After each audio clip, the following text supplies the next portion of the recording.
Hay algo que Jesús dijo y que casi nadie recuerda. No una parábola, no una metáfora sobre el amor al prójimo, no un sermón sobre la misericordia. Fue una advertencia directa, con coordenadas, con instrucciones de emergencia tan concretas que mencionaba azoteas, campos, embarazadas, ropa que no hay tiempo de recoger y estaciones del año que afectan las posibilidades de supervivencia. Jesús describió un evento futuro y luego dijo, con la misma precisión con que un piloto da instrucciones de evacuación: hay lugares donde no debes estar. Hay lugares desde los cuales, cuando eso ocurra, será demasiado tarde para salir. La mayoría de las personas que leen ese texto lo procesan como teología, como simbolismo, como historia. Pero si lo lees como lo que es, una advertencia de emergencia con geografía específica, la pregunta cambia completamente. La pregunta ya no es si creerlo. La pregunta es si estás en uno de esos lugares. Era el año 33 de nuestra era, aproximadamente. Jesús y sus discípulos salían del templo de Jerusalén, y uno de ellos, maravillado por la grandeza del edificio, le señaló las enormes piedras que lo componían, las columnas, la magnitud de esa construcción que había tardado décadas en levantarse. Y Jesús respondió algo que nadie esperaba. Dijo: «¿Ven todo esto? Les digo que no quedará aquí piedra sobre piedra que no sea derribada». Los discípulos se quedaron en silencio. Eso era impensable. El templo era el centro del universo judío. Era la casa de Dios en la tierra. Era la razón de ser de Jerusalén. Decir que sería destruido era como decirle a alguien del siglo XXI que el sol va a apagarse. Más tarde, cuando estaban solos en el Monte de los Olivos, con Jerusalén visible frente a ellos, los discípulos le preguntaron en privado: ¿cuándo ocurrirá esto? ¿Cuál será la señal? ¿Qué debemos observar?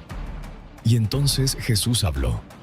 Lo que dijo está registrado en el capítulo 24 del Evangelio de Mateo, en el capítulo 13 de Marcos y en el capítulo 21 de Lucas. Son 3 versiones del mismo discurso, y entre los 3 se puede armar el mapa completo de lo que advirtió. Primero habló de señales generales, guerras, rumores de guerras, naciones que se levantan contra naciones, reinos contra reinos, hambres, pestilencias, terremotos en distintos lugares, y luego añadió algo inquietante. Todo esto es solo el principio de los dolores. Solo el principio. Después vino lo más específico. Jesús citó al profeta Daniel.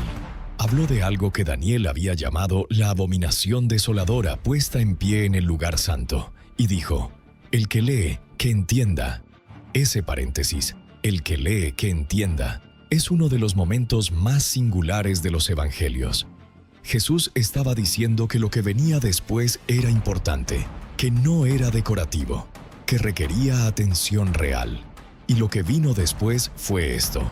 Mateo 24, versículos 16 al 21.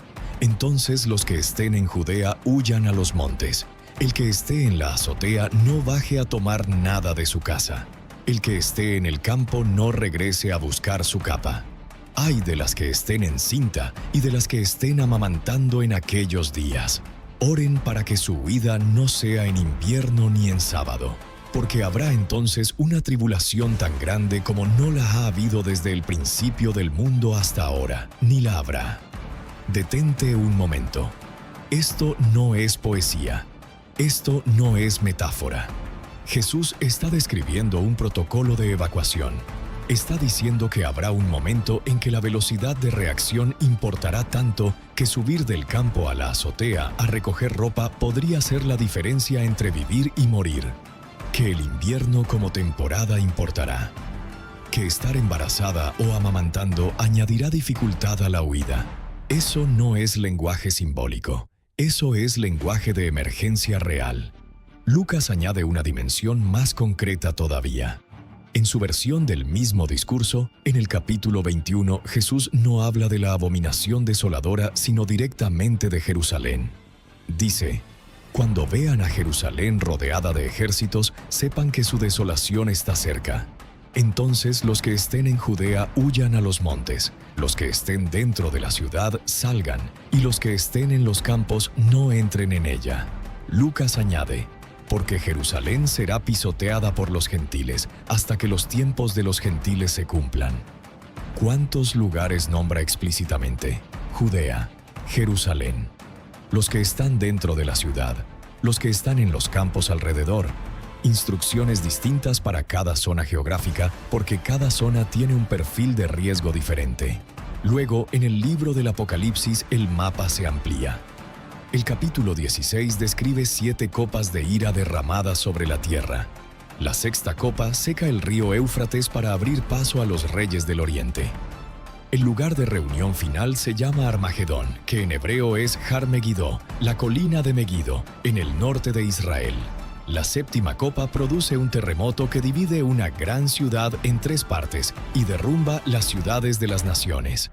Y el capítulo 18 del Apocalipsis añade el tercer tipo de lugar, el más sorprendente. Describe una gran metrópoli comercial, una ciudad que controla el comercio mundial, que vende oro, plata, piedras preciosas, lino, canela, vino, aceite, trigo, ganado, caballos, carros. Y añade algo que hoy suena extraordinariamente contemporáneo. Vende también cuerpos y almas de hombres. El texto la llama Babilonia y dice, «Salid de ella, pueblo mío, para que no seáis partícipes de sus pecados, ni recibáis parte de sus plagas». En una sola hora, dice el Apocalipsis, esa riqueza será destruida. 3 tipos de lugares, 3 advertencias distintas. 3 geografías que Jesús y los textos que completan su mensaje señalan como zonas de máximo riesgo cuando empiece lo que los textos llaman la tribulación. Y lo más perturbador de todo es que esas 3 geografías, 2000 años después, coinciden con exactitud desconcertante con lo que la geopolítica, la ciencia climática y las otras grandes tradiciones proféticas del mundo también están señalando hoy. Bloque 2. El primer lugar, la gran ciudad Babilonia. La metrópoli comercial. Aproximadamente 7 a 8 minutos. Imagina que eres un marinero del siglo I de nuestra era y alguien te pide que describas la ciudad más poderosa del mundo. La ciudad que controla el comercio, la que tiene los puertos más grandes, la que atrae las riquezas de todos los continentes conocidos, la que es tan grande que cuando sus mercados cierran, los comerciantes de todo el mundo lloran. Eso es exactamente lo que el capítulo 18 del Apocalipsis describe. Pero el texto fue escrito en el siglo I y la ciudad a la que se refería en ese momento era Roma, o quizás Alejandría, o cualquiera de las grandes metrópolis del imperio. Y sin embargo, el texto dice algo que va más allá del siglo I. Dice que en una sola hora esa ciudad sería destruida. Roma nunca cayó en una hora. Alejandría tampoco. La Babilonia histórica del río Éufrates se apagó gradualmente, no de golpe. Lo que el Apocalipsis describe es un colapso instantáneo de un sistema comercial global. Y en el siglo I eso simplemente no era posible. No había un sistema comercial tan interconectado que pudiera colapsar en una hora. Hoy sí lo hay. El texto llama a ese lugar por un nombre con capas. Lo llama Babilonia, pero también lo describe con precisión funcional. Una ciudad que depende del mar, que tiene mercaderes en todo el mundo, que los reyes de la tierra se han enriquecido gracias a su poder, que sus pecados han llegado hasta el cielo y que su soberbia es su firma. En mi corazón me siento reina y no soy viuda y no veré llanto. Es la soberbia de las ciudades que creen que son demasiado grandes para caer. ¿Cuáles son esas ciudades hoy? La lista no la hago yo, la hacen los científicos climáticos, los economistas de riesgo y los investigadores de sistemas complejos. El Foro Económico Mundial publica cada año su informe de riesgos globales. En el informe de 2024, los riesgos considerados más probables a 10 años son eventos climáticos extremos, cambios críticos en los sistemas terrestres, colapso de biodiversidad y escasez de recursos naturales, traducido al lenguaje cotidiano, inundaciones, sequías, tormentas, subida del nivel del mar y disrupciones en las cadenas de suministro que abastecen a las ciudades. ¿Qué ciudades son más vulnerables a eso? El índice N-GAIN de la Universidad de Notre Dame, que mide la vulnerabilidad climática de todas las naciones, y los estudios de la OCDE sobre riesgo costero señalan las mismas ciudades una y otra vez: Calcuta, Mumbai, Yakarta, Shanghái, Ciudad de Ho Chi Minh, Miami, Nueva York, Bangkok, Tokio, Manila. Ciudades costeras, enormemente densas, dependientes de infraestructura compleja, cuya única forma de funcionamiento es que todo siga funcionando al mismo tiempo. El agua potable depende de electricidad. La electricidad depende de combustible. El combustible depende de importaciones. Las importaciones dependen de cadenas de suministro globales. Y si uno de esos eslabones se rompe, los demás caen como fichas de dominó. El historiador y arqueólogo Joseph Tainter, en su obra El colapso de las sociedades complejas, publicada por Cambridge University Press en 1988, lo dice con una elegancia que hiela la sangre. Las civilizaciones colapsan exactamente cuando el costo de mantener su complejidad supera los beneficios que esa complejidad produce. Y las más complejas de todas son las que caen más rápido y más completamente, porque tienen más que perder y menos capacidad de adaptarse. Las megaciudades son el máximo exponente de complejidad humana, son maravillas, y son exactamente por eso las más frágiles. Ahora cruza esto con las otras tradiciones proféticas. En el año 1939, en Buenos Aires, un pintor y escultor argentino llamado Benjamín Solari Parravicini dibujó una psicografía que muchos de sus seguidores interpretan de esta manera: una llama apagada sobre un monumento al lado del agua, con el texto «La libertad de Norteamérica perderá su luz, su antorcha no alumbrará como ayer». Sus seguidores lo interpretan como una referencia a la Estatua de la Libertad y al 11 de septiembre de 2001. Aunque la imagen es lo suficientemente ambigua para múltiples lecturas. Lo que es verificable es que Parravicini, décadas antes de los eventos, dibujó estructuras cayendo en el horizonte de una gran ciudad junto al mar. Nostradamus, en su Centuria 6, Cuarteta 97, escribió: 5:40 grados, el cielo arderá, fuego se acerca a la gran ciudad nueva. Los intérpretes debaten si la gran ciudad nueva es Nápoles, Nueva York o cualquier otra metrópolis moderna. El académico más riguroso en el estudio de Nostradamus, Peter Le Mesurier, advierte que el texto original probablemente se refería a Nápoles, pero lo que nadie puede negar es que la imagen de una gran ciudad junto al agua, destruida por fuego desde el cielo, aparece repetidamente en sus cuartetas. Y la tradición Hopi del suroeste de Norteamérica, que es una de las tradiciones indígenas más antiguas del continente, habla de un tercer temblor del mundo. Una purificación que llegará cuando el materialismo haya consumido la espiritualidad. Sus ancianos describen el camino a ese tercer temblor como el camino de las redes de araña que cubren la tierra, conectando todo con todo, haciéndolo todo dependiente de todo. Cuando esa red se rompa, dicen, las ciudades que dependen de ella serán las primeras en sentirlo. El Apocalipsis dice: «Salid de ella, pueblo mío». La ciencia del riesgo dice que las megaciudades costeras son las más vulnerables al colapso sistémico. Las tradiciones proféticas de 3 continentes distintos describen la caída de las grandes ciudades del poder. Hay un trozo de tierra en el planeta que tiene una densidad de profecías por kilómetro cuadrado que no tiene comparación en ningún otro lugar del mundo. Un lugar sobre el que han escrito Isaías, Ezequiel, Daniel, Zacarías, Juan el Apóstol y el propio Jesús. Un lugar que aparece en el Corán. Un lugar que 3 de las religiones más grandes de la historia humana consideran su centro espiritual más sagrado. Y curiosamente, es también el lugar sobre el que más guerras se han peleado en los últimos 3000 años. El lugar que hoy, en mayo de 2026, está en el centro del conflicto más peligroso del planeta. Jesús fue absolutamente específico. No dejó espacio para interpretación simbólica cuando se trata de la geografía. Dijo Judea. Dijo Jerusalén. Dijo cuando vean a Jerusalén rodeada de ejércitos. Ahora bien, hay 2 maneras de leer ese pasaje históricamente. La primera dice que ya se cumplió en el año 70 de nuestra era, cuando el general romano Tito sitió Jerusalén con 4 legiones, destruyó el templo y mató o esclavizó a más de 1 millón de judíos. El historiador del siglo IV, Eusebio de Cesarea, registra que los cristianos de Jerusalén, recordando las palabras de Jesús, huyeron a la ciudad de Pella, al otro lado del Jordán, antes del sitio, y sobrevivieron. Los que no huyeron, en su gran mayoría, no sobrevivieron. Eso es un cumplimiento histórico verificable. Los textos de Flavio Josefo, contemporáneo de los eventos, documentan con detalle la destrucción del año 70. La segunda manera de leer el pasaje dice que lo del año 70 fue una primera etapa, pero que el lenguaje de Jesús apunta a algo más grande. Tribulación como no ha habido desde el principio del mundo hasta ahora, ni la habrá, no describe el año 70 de nuestra era. Lo que ocurrió en el año 70 fue terrible, pero la historia humana ha conocido devastaciones comparables.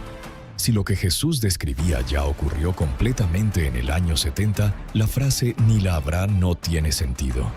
El primer lugar del que alejarse es la ciudad que cree que no puede caer. Así que ambas lecturas pueden coexistir. Un cumplimiento histórico en el año 70, que prefiguraba un cumplimiento escatológico mayor. Y en ese cumplimiento mayor, la geografía del Apocalipsis añade una dimensión que el discurso de Mateo 24 solo insinúa. El capítulo 16 del Apocalipsis describe la sexta copa de la ira. El río Éufrates se seca. Ese detalle geográfico es devastador en su precisión. El Éufrates no es un río cualquiera. Es el eje histórico y geopolítico de toda la región que hoy comprende Irak, el este de Siria, el norte de Arabia Saudita y la frontera con Irán. Es la columna vertebral de la Mesopotamia antigua, la misma región donde Babilonia existió, donde los asirios gobernaron, donde hoy está uno de los conflictos más complejos y peligrosos del planeta. El texto dice que el Éufrates seco abrirá camino a los reyes del oriente, y que las fuerzas se reunirán en un lugar llamado en hebreo Har Megiddo, Armagedón. Una colina real en el norte de Israel, en el valle de Jezreel, que ha sido escenario de batallas desde los faraones egipcios hasta Napoleón Bonaparte. ¿Qué está ocurriendo en esa región hoy? No es teoría de conspiración, es geopolítica documentada. Israel y Gaza llevan en conflicto activo desde octubre de 2023. El ejército israelí ha operado en Líbano. Irán ha lanzado ataques directos con drones y misiles sobre territorio israelí. Estados Unidos y sus aliados mantienen presencia militar en el Golfo Pérsico, en Irak, en Siria. La tensión entre potencias que se proyectan hacia ese eje, Israel, Irán, Turquía, Rusia, Estados Unidos, las monarquías del Golfo, no tiene precedente en términos de armamento nuclear disponible en la región.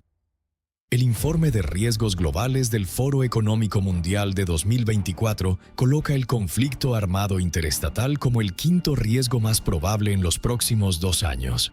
Y todos los analistas geopolíticos señalan el mismo nodo como el más peligroso: el eje Israel-Irán-Siria-Líbano, exactamente el territorio que los textos bíblicos llaman Judea, Tierra Santa, el área del Éufrates. Parravicini, según la interpretación del investigador Pedro Romaniuk, dejó psicografías que sus seguidores asocian con un conflicto entre Irán, Israel y Norteamérica. La más citada en este contexto dice: «El guerrear en Oriente sin descanso dará la pauta del final de finales. El hombre se mirará al espejo y querrá morir». Y otra: «Oriente sangra. Su sangre sangrará a Occidente, será en el fuego». Hay que ser claro, las psicografías de Parravicini son tradición profética alternativa, no evidencia verificable. Sus intérpretes las leen en retrospectiva y las encajan con los eventos del presente. Eso es lo que hace toda interpretación profética. No prueba nada, pero acumula convergencia. Y el profeta Daniel, 4 siglos antes de Jesús, ya había descrito una secuencia de eventos en torno al lugar santo de Jerusalén y a los poderes que lucharían por controlarlo, con un nivel de detalle geopolítico que los estudiosos de los siglos XVIII y XIX encontraron tan preciso que algunos sospecharon que el libro era una falsificación escrita después de los hechos. No lo era. El segundo lugar al que las advertencias señalan es claro: la tierra que está en el centro del conflicto que más tradiciones proféticas han identificado como el epicentro del tiempo final. No porque sea un lugar malo, sino porque es el lugar más disputado de la historia humana y está a punto de serlo de nuevo de una manera que no tiene paralelo. En el Apocalipsis, capítulo 17, versículo 9, hay una frase que durante 2000 años ha generado más debate que casi cualquier otra línea del Nuevo Testamento. Aquí se necesita entendimiento con sabiduría. Las 7 cabezas son 7 montes sobre los cuales se sienta la mujer. Una mujer, sentada sobre 7 montes. El texto describe a esa mujer con detalles perturbadores. Está vestida de púrpura y escarlata. Está adornada con oro, piedras preciosas y perlas. Tiene en la mano una copa de oro llena de abominaciones. En su frente está escrito un nombre, Misterio, Babilonia la Grande, la madre de las rameras y de las abominaciones de la tierra. Y está embriagada con la sangre de los santos y de los mártires, y está sentada sobre 7 montes. ¿Cuál es la ciudad del mundo que es famosa por estar construida sobre 7 colinas? Roma. Desde la antigüedad, Roma fue conocida como la ciudad de las 7 colinas: el Aventino, el Capitolino, el Celio, el Esquilino, el Palatino, el Quirinal y el Viminal. Esa identificación no es especulación moderna. El poeta Virgilio escribió sobre las 7 colinas. El historiador romano Varrón las enumeró. La frase Urbs Septicolis, ciudad de las 7 colinas, era el epíteto oficial de Roma en el mundo antiguo. Los primeros lectores del Apocalipsis en el siglo I, cuando Roma perseguía a los cristianos, cuando Roma había destruido Jerusalén, cuando Roma era el poder imperial que se autoproclamaba divino, sabían perfectamente a qué ciudad se refería ese texto. Pero aquí está el punto que hace esto más grande que la historia antigua. El Apocalipsis no dice que Roma sea el problema. Dice que la mujer sobre las 7 colinas es un sistema de poder, de religión mezclada con política, de comercio mezclado con autoridad espiritual, de riqueza acumulada sobre la espalda de los que menos tienen. El texto ordena a sus lectores: salid de ella, pueblo mío. No solo geográficamente, también espiritualmente. Y aquí es donde entra uno de los textos proféticos más enigmáticos de la historia cristiana medieval. En el siglo XII, un arzobispo irlandés llamado Malaquías de Armagh realizó un viaje a Roma. Era el año 1139.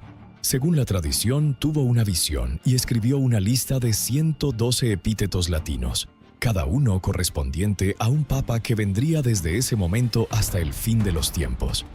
La lista fue publicada en 1595 por el monje benedictino Arnold Wion en una obra llamada Lignum Vitae, quien afirmó haberla encontrado en los archivos romanos. Los historiadores la consideran en su mayoría una falsificación del siglo XVI, precisamente porque los primeros 74 lemas son notablemente precisos sobre los papas hasta 1590, mientras que los últimos son más vagos. Lo más probable es que alguien compiló retroactivamente los primeros y proyectó los últimos. Pero esa discusión sobre autenticidad no cambia lo que el texto dice al final. El último epíteto, el 112, dice en latín: In persecutione extrema sanctae Romanae, Ecclesiae sedebit Petrus Romanus, qui pacet oves in multis tribulationibus, quibus transactis, civitas septicollis diruetur, et iudex tremendus judicavit populum suum. Finis. Traducción. En la última persecución de la Santa Iglesia Romana se sentará Pedro el Romano, que apacentará a las ovejas en muchas tribulaciones, tras lo cual la ciudad de las 7 colinas será destruida, y el juez tremendo juzgará a su pueblo. Fin. La ciudad de las 7 colinas será destruida.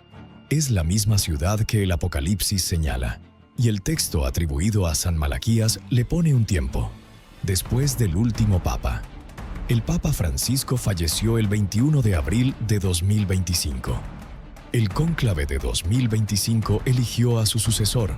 Los seguidores de la profecía de Malaquías debaten hoy si ese sucesor es el Pedro romano final o si hay papas adicionales entre el último de la lista y el último real. Lo que nadie puede negar es que estamos, según esa lista, en los últimos renglones de la historia papal tal como esa tradición la entiende. Y luego está el tercer secreto de Fátima. El 26 de junio del año 2000, el Vaticano publicó oficialmente el texto del tercer secreto, el manuscrito original escrito por Sor Lucía dos Santos, el 3 de enero de 1944. En él se describe una visión. Un ángel con una espada flamígera grita «penitencia» 3 veces, y luego los 3 pastorcitos ven a un obispo vestido de blanco, que camina trabajosamente a través de una gran ciudad medio en ruinas. El obispo sube penosamente a una montaña, llega a una cruz y allí es asesinado por soldados. Una gran ciudad medio en ruinas. El Vaticano interpretó oficialmente esta visión como referida al siglo XX de persecución cristiana y al atentado contra Juan Pablo II en 1981. Pero hay quienes señalan que el texto no lo dice. El texto simplemente describe la visión. Y la visión incluye una ciudad destruida, una montaña, una cruz y una figura papal que camina hacia su muerte. Antes de que el secreto fuera publicado, Sor Lucía dijo a un visitante que el contenido del secreto estaba relacionado con el Evangelio y el Apocalipsis, mencionando específicamente los capítulos 8 al 13 del Apocalipsis. Esos capítulos incluyen la descripción de Babilonia, la bestia, la mujer sobre las 7 colinas. El tercer lugar no es solo Roma la ciudad, es el sistema que Roma representa. El poder que se autoproclama espiritual mientras actúa políticamente. La autoridad que mezcla lo sagrado con lo económico. El Apocalipsis llama a ese sistema por su nombre y ordena salir de él. El tercer lugar es cualquier estructura de poder que haya hecho de sí misma un dios. Cualquier sistema al que hayas entregado tu conciencia, tu dependencia económica, tu decisión moral. Eso también es Babilonia. Y Babilonia también cae. Llegamos al momento más perturbador de este video, porque lo que hemos visto hasta ahora podría parecer a alguien escéptico la interpretación selectiva de textos religiosos antiguos. Alguien podría decir, son metáforas, son proyecciones, son el miedo de una época vestido de profecía. Y esa es una objeción legítima. Merece una respuesta directa. La respuesta es esta. El patrón no aparece en una sola tradición. Aparece en todas, en culturas que no tuvieron contacto entre sí, en épocas separadas por siglos, con vocabularios completamente distintos. Y sin embargo, los 3 focos que Jesús señaló, la gran ciudad comercial, la tierra de la guerra final y el centro del poder religioso político, aparecen una y otra vez. Empecemos por algo que no es profecía alternativa, sino documento histórico verificable. En 1972, el Instituto Tecnológico de Massachusetts, el MIT, publicó un informe encargado por el Club de Roma, un think tank fundado por Aurelio Pezzei y Alexander King en 1968, integrado por científicos, economistas y jefes de Estado de todo el mundo. El informe se llamó Los límites del crecimiento y fue elaborado por Donella Meadows, Dennis Meadows, Jorgen Randers y William Behrens III. La tesis era matemática, no mística. Si el crecimiento de la población, la industrialización, la contaminación y el consumo de recursos siguen su trayectoria exponencial, la civilización global colapsará antes del año 2100. No por una guerra nuclear ni por una catástrofe súbita, sino por la simple aritmética de crecer más rápido de lo que el planeta puede sostener. En 2008, un investigador del CSIRO australiano llamado Graham Turner revisó el modelo y comparó sus predicciones con los datos reales de 1970 a 2008. Conclusión. La trayectoria real sigue de cerca el escenario de negocios como siempre, del informe del MIT. ¿Qué es el escenario de colapso? No es Nostradamus, es matemática del MIT. Ahora, los textos alternativos. Parravicini no solo dibujó imágenes de ciudades cayendo, también dibujó algo que sus seguidores interpretan como una advertencia sobre Sudamérica como lugar de refugio. Según las interpretaciones del investigador Romaniuk, las vesicografías sugieren que cuando el conflicto en el hemisferio norte escale a niveles nucleares, las regiones más australes del mundo, Argentina, Chile, Uruguay, Paraguay, zonas alejadas de los centros de poder globales y de las rutas de conflicto más calientes, tendrían una ventana de supervivencia que las grandes ciudades del norte no tendrían. Eso no es verificable como profecía, pero es coherente con lo que el análisis climático y geopolítico también sugiere. Las regiones templadas del hemisferio sur, con acceso a agua dulce y tierra cultivable, son las que mejor perfil de resiliencia tienen frente a los escenarios de colapso sistémico. Nostradamus es el más difícil de usar honestamente, porque sus cuartetas son lo suficientemente ambiguas para encajar en casi cualquier evento. Lo que sí es constante en sus textos es la geografía. El escenario de sus conflictos finales está siempre en el Mediterráneo, el Levante, el norte de África y el sur de Europa. Las ciudades del norte de Europa y del mundo anglosajón apenas aparecen. Es como si su horizonte profético, real o no, tuviera un centro de gravedad en la misma región que los textos bíblicos señalan. El intérprete más riguroso de Nostradamus, Peter Le Mesurier, deja claro que muchas de las interpretaciones populares son lecturas retroactivas sin base filológica. Pero incluso Le Mesurier reconoce que hay cuartetas que describen con vocabulario del siglo XVI eventos que el vocabulario del siglo XXI describe de manera más precisa. Y luego está algo que requiere un momento de silencio para considerar. En el año 1980, en Elbert County, Georgia, en Estados Unidos, apareció un monumento de granito. Nadie sabía quién lo había mandado construir. El arquitecto fue contratado por un hombre que se presentó simplemente como R.C. Christian y que pagó en efectivo. El monumento tenía 19 pies de altura y pesaba más de 100 toneladas. Inscrito en 8 lenguas modernas, incluido el español, había 10 guías para la humanidad sobreviviente después de una catástrofe global. La primera decía: mantener a la humanidad bajo 500 millones en perpetuo balance con la naturaleza. Las otras 9 hablaban de lengua universal, gobierno mundial, leyes justas, protección de naciones y razas, equilibrio ecológico y orientación hacia lo eterno. Fue demolido con explosivos el 6 de julio de 2022. Nadie se atribuyó el atentado. Nadie fue detenido. El condado demolió los restos días después. Llegamos al momento más perturbador de este video, porque lo que hemos visto hasta ahora podría parecer a alguien escéptico la interpretación selectiva de textos religiosos antiguos. Alguien podría decir: son metáforas, son proyecciones. Son el miedo de una época vestido de profecía. Y esa es una objeción legítima. Merece una respuesta directa. La respuesta es esta: el patrón no aparece en una sola tradición. Aparece en todas, en culturas que no tuvieron contacto entre sí, en épocas separadas por siglos, con vocabularios completamente distintos. Y sin embargo, los 3 focos que Jesús señaló, la gran ciudad comercial, la tierra de la guerra final y el centro del poder religioso político, aparecen una y otra vez. Empecemos por algo que no es profecía alternativa, sino documento histórico verificable. En 1972, el Instituto Tecnológico de Massachusetts, el MIT, publicó un informe encargado por el Club de Roma, un think tank fundado por Aurelio Pezzei y Alexander King en 1968, integrado por científicos, economistas y jefes de Estado de todo el mundo. El informe se llamó Los límites del crecimiento y fue elaborado por Donella Meadows, Dennis Meadows, Jorgen Randers y William Behrens III. La tesis era matemática, no mística. Si el crecimiento de la población, la industrialización, la contaminación y el consumo de recursos siguen su trayectoria exponencial, la civilización global colapsará antes del año 2100.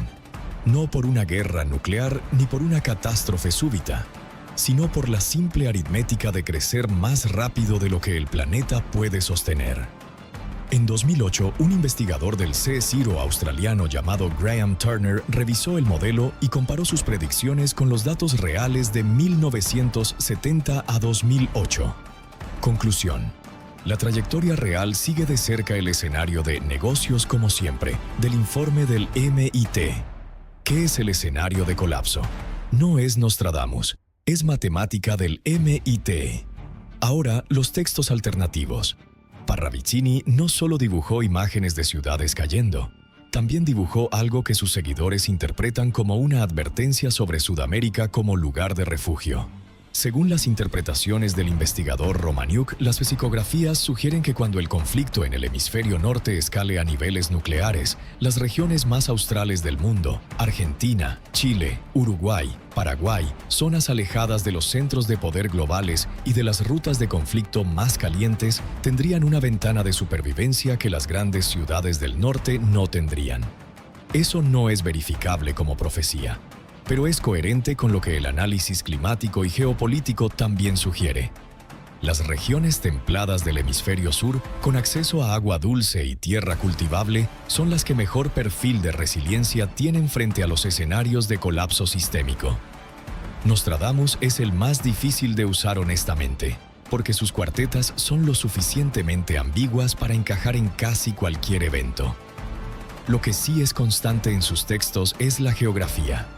El escenario de sus conflictos finales está siempre en el Mediterráneo, el Levante, el norte de África y el sur de Europa. Las ciudades del norte de Europa y del mundo anglosajón apenas aparecen. Es como si su horizonte profético, real o no, tuviera un centro de gravedad en la misma región que los textos bíblicos señalan. El intérprete más riguroso de Nostradamus, Peter Le Mesurier, deja claro que muchas de las interpretaciones populares son lecturas retroactivas sin base filológica. Pero incluso Le Mesurier reconoce que hay cuartetas que describen con vocabulario del siglo XVI eventos que el vocabulario del siglo XXI describe de manera más precisa. Y luego está algo que requiere un momento de silencio para considerar. En el año 1980, en Elbert County, Georgia, en Estados Unidos, apareció un monumento de granito. Nadie sabía quién lo había mandado construir.